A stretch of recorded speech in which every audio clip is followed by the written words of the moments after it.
Assalamualaikum warahmatullahi wabarakatuh. Saya dari kelompok 4 yang beranggotakan Sevi Ariksona dan Revi Ariksona dari kelas manajemen 1B semester 1 akan menjelaskan tentang dasar-dasar perencanaan dalam mata kuliah manajemen pengantar. Akan membahas tentang 1. Sifat dan tujuan perencanaan, 2. Jenis tujuan organisasi dan rencana yang digunakan, 3. Perbedaan pendekatan dengan penetapan serta perencanaan tujuan, 4. Isu kontemporer dalam perencanaan. Pertama, sifat dan tujuan perencanaan. Sifat-sifat perencanaan. 1. Dirumuskan dengan kata-kata yang sederhana. Hal ini mengandung maksud bahwa di dalam menyusun perencanaan harus menggunakan kata-kata atau kalimat yang sederhana. 2. Luwes atau fleksibel. Suatu rencana harus luwes, yang artinya harus dapat disesuaikan dengan keadaan yang sering berubah dan tidak disangka sebelumnya. Oleh karenanya, dengan sifat itu, besar kemungkinannya akan dapat disesuaikan dengan perubahan keadaan yang terjadi. 3. Konsisten atau stabil. Di samping kemungkinan adanya perubahan, maka suatu rencana haruslah mempunyai sifat stabil, dalam arti tidak selalu terjadi perubahan atau mungkin malahan tidak dipakai sama sekali. 4. Seimbang atau balance, yang berarti bahwa penentuan waktu, faktor-faktor, ataupun fasilitas-fasilitas yang diperlukan dalam setiap dimensi dan unsur organisasi seimbang dengan macam dan eksistensi kegiatan yang akan dilaksanakan. 5. Lengkap atau komplit, dalam mengandung maksud bahwa perencanaan meliputi segenap aspek kegiatan yang diperlukan atau berindikasi dalam konteks dengan tujuan yang hendak dicapai. Tujuan perencanaan. Tujuan atau sasaran adalah hasil yang diinginkan atau target.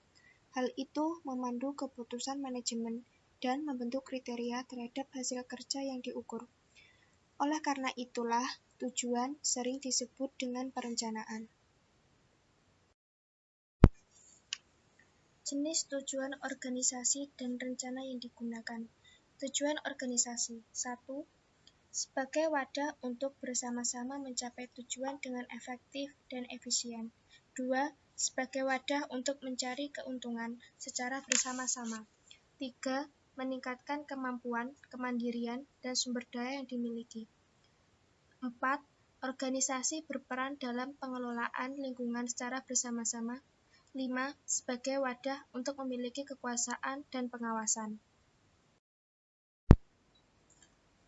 Tujuan organisasi secara umum dibagi menjadi 3.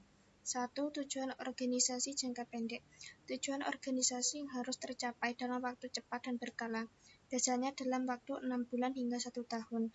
2. Tujuan organisasi jangka menengah. Periode waktu pencapaian jangka menengah ini adalah 1 tahun hingga 3 tahun.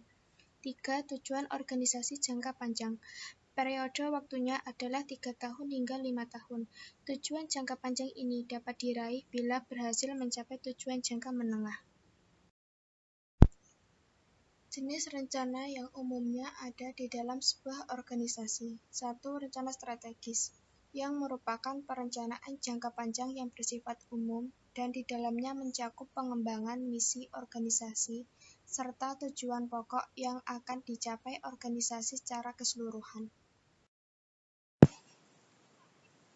2. Rencana taktis, memuat tentang apa yang harus dilakukan, bagaimana cara melakukannya, dan siapa yang bertanggung jawab pada setiap divisi.